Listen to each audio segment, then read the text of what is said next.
Welcome to Tally Prime training. आज हम start करने जा रहे हैं बेसिक फंडामेंटल ऑफ अकाउंट। ये हमारा फर्स्ट चैप्टर है और इसमें हम क्या सीखने जा रहे हैं, इसमें हम सीखेंगे कि बेसिक फंडामेंटल ऑफ अकाउंटिंग क्या है। इस वीडियो का बनाने का उद्देश्य हमारा ये है कि जो एक नॉन कॉमर्स का स्टूडेंट है जिसको अकाउंट्स बिल्कुल नहीं आता है, तो उसके लिए ये वीडियो बनाया जा रहा है। तो आप लोग इस वीडियो को थोड़ा सा ध्यान से देखिएगा कि बेसिक फंडामेंटल ऑफ अकाउंटिंग के बारे में हम सीखने जा रहे हैं, जिसमें हमने मान लीजिए है अब यह है मिसेस नंदिनी ने एक बिजनेस स्टार्ट किया है जिसका उन्होंने नाम रखा है नंदिनी ट्रेडर्स।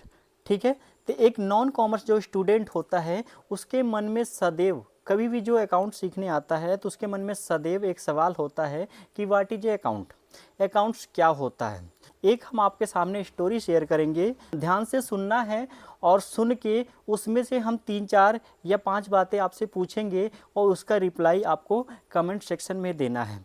मान लीजिए वो अकाउंटेंट आता है नंदिनी के पास और नंदिनी ने बताया कि नंदिनी ने अपने बिजनेस में 5 लाख रुपए लगाए हैं।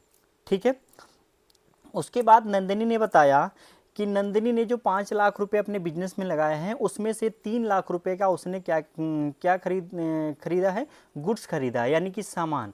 अब नंदिनी ने 3 लाख रुपए का सामान भी खरीदा हुआ है। और नंदिनी ने बताया कि नंदिनी ने कुछ फर्नीचर वगैरह भी खरीदा है जिसका अमाउंट है 50,000 रुपये, जैसे कि फर्नीचर, कुर्सी, चेयर वगैरह वो सारा उसने खरीदा और उसका टोटल खर्चा हुआ है 50,000 रुपये का।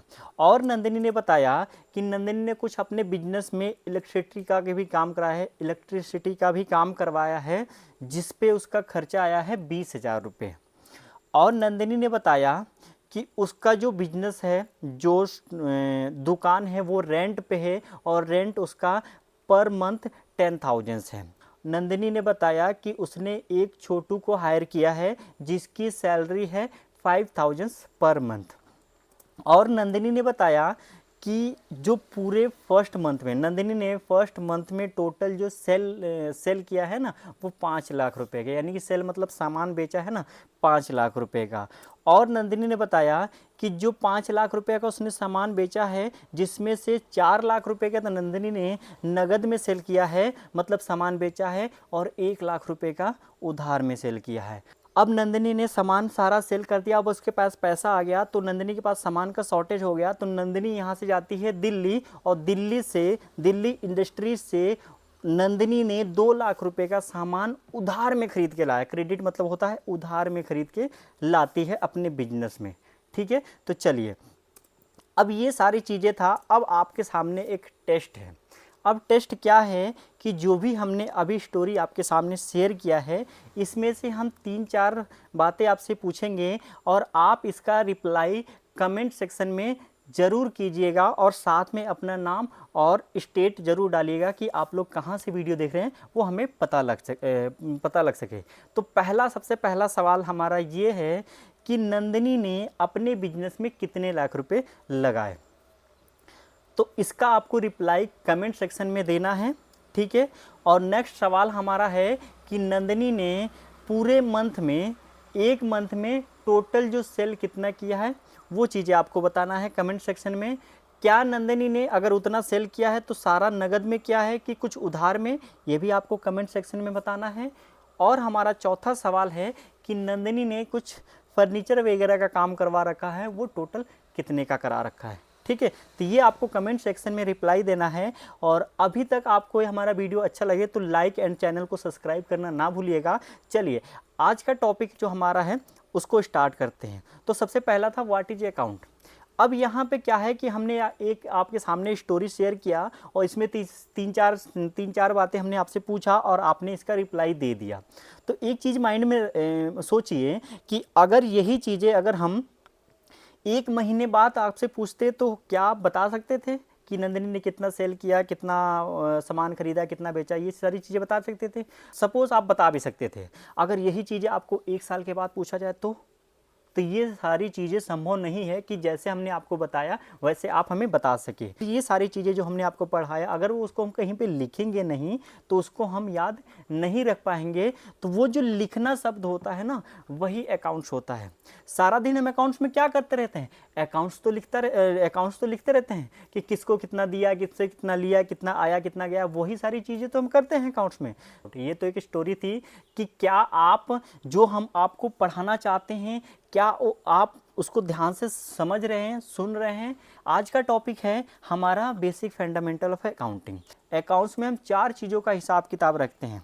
पहला लायबिलिटीज, दूसरा एसेट्स, तीसरा एक्सपेंसेस और चौथा इनकम।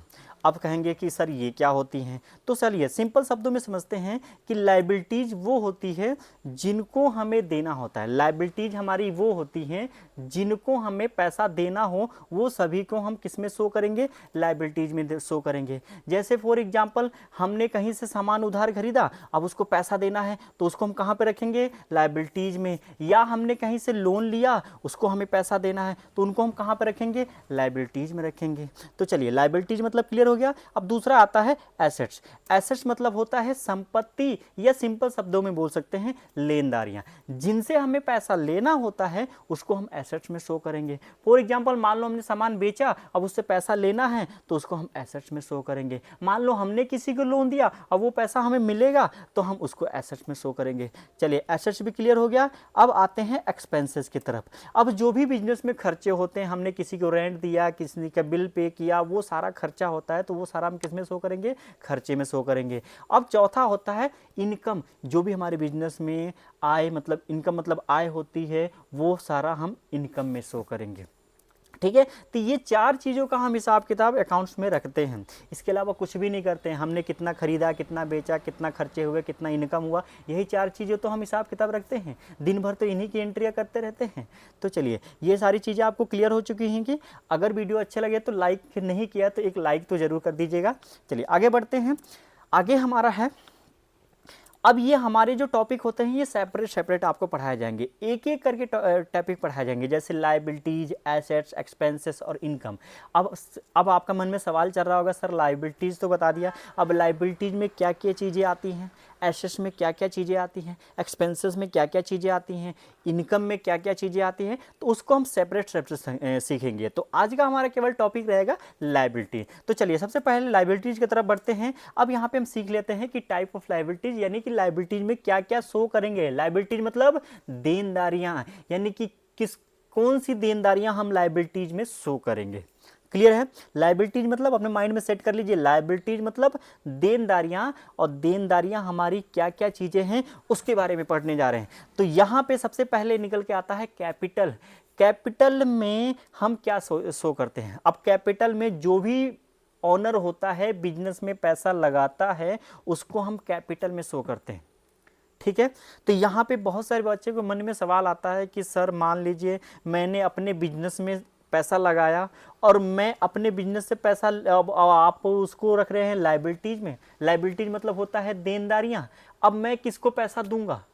तो यहाँ चीज़ आपको एक चीज़ नोटिस करनी होगी कि यहाँ पे जिन्होंने बिजनेस स्टार्ट किया था, हमने क्या बताया था? नंदिनी। और नंदिनी ने एक बिजनेस स्टार्ट किया था जिसका नाम उसने रखा था नंदिनी ट्रेडर्स। तो यहाँ पे अपने माइंड में याद रखना है ना कि हम नंदिनी का अकाउंट्स नहीं मेंटेन कर रहे हैं, हम बिजनेस का अकाउंट्स मेंटेन कर रहे हैं जिसका नाम है नंदिनी ट्रेडर्स। अब वो बिजनेस में जो भी होगा ना उसका अकाउंट्स मेंटेन करेंगे, ना कि नंदिनी घर पे क्या खाती क्या पीती उसका हम नहीं करेंगे।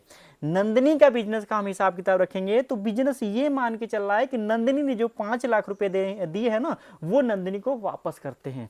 तो इसीलिए इस कैपिटल को लायबिलिटीज में रखा जाता है। तो बहुत सारे बच्चे कंफ्यूज होते हैं, तो कंफ्यूज यहाँ पे नहीं होना है, ध्यान से सुनिएगा। और जो भी हम होमवर्क देंगे वो आपको ध्यान से करके, हमारा व्हाट्सअप नंबर आपको सामने शो हो रहा है, उसको उस पर आपको रिप्लाई करना है। चलिए नेक्स्ट आता है लोन्स लायबिलिटी। अब यहाँ पे कैपिटल समझ में आया कि जो भी पैसा बिजनेस में लगाया जाता है, जो ऑनर होता है, जो मालिक होता है, बिजनेस में पैसा लगाता है ना, उसको कैपिटल में शो करते हैं। और दूसरा आता है लोन्स लायबिलिटीज। अब पहले मतलब होता है कि मान लो हमारे पास 5 लाख रुपए था, यानी कि नंदिनी का एग्जांपल लेते हैं, नंदिनी के पास 5 लाख रुपए था, उसने अपने बिजनेस में लगा दिया। अब उसको बिजनेस और थोड़ा सा बढ़ाना है तो पैसे की आवश्यकता है, तो नंदिनी के पास जितना कैश था उसने लगा दिया, तो अब नंदिनी कहाँ से पैसा लाएगी? अब कहीं से लोन लेगी।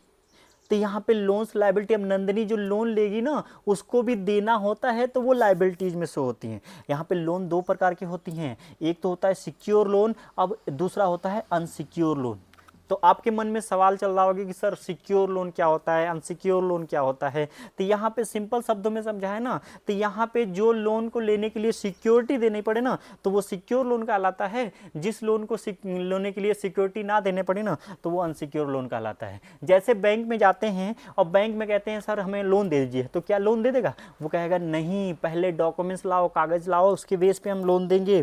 तो वो हमारा कहाँ पे जाएगा? Secure loan. अब मान लो हमने अपने दोस्त से पैसा ले लिया, दोस्त से हमने कहा कि 1 लाख रुपए दे दे, हमें आगे ले लेना, तो दोस्त ने हमें पैसा दे दिया और उस पर कोई भी सिक्योरिटी नहीं देना पड़ा, तो वो हमारा जाएगा अनसिक्योर लोन में। ठीक है, अभी हम पढ़ रहे हैं टाइप ऑफ लाइबिलिटीज, माइंड में ये रखिएगा, टाइप ऑफ लाइबिलिटीज मतलब कि देनदारियां ये सभी जितनी है ना वो सभी हमें देनी है। ठीक है, देन आता है करंट लाइबिलिटीज। तो करंट लाइबिलिटीज को समझने के लिए यहाँ पे आपको एक चीज़ ध्यान देनी होगी, जो अकाउंट्स का ईयर स्टार्ट होता है ना 1 अप्रैल 2024 से स्टार्ट होता है और 31 मार्च 2025 को एंड होता है।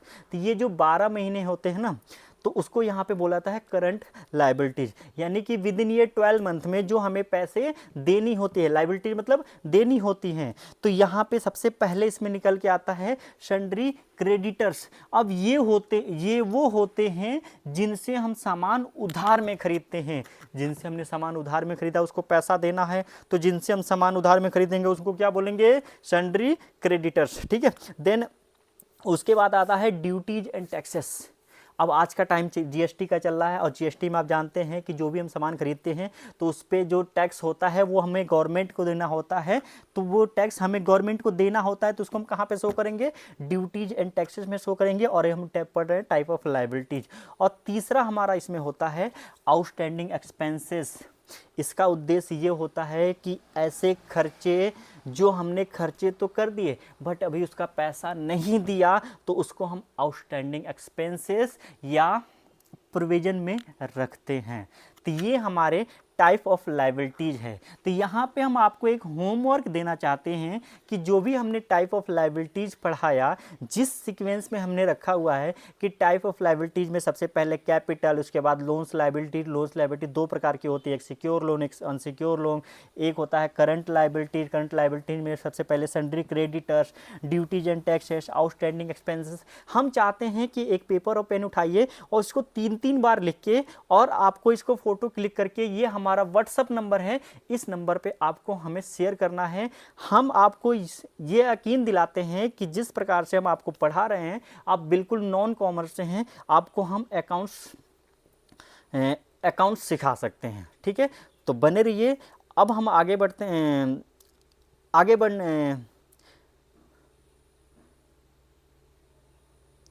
चलिए हमारा आज का टॉपिक इतना ही है। Thank you. नेक्स्ट चैप्टर जल्दी आएगा। आउटस्टैंडिंग एक्सपेंसेस हमारा टॉपिक इतना ही है। अब नेक्स्ट चैप्टर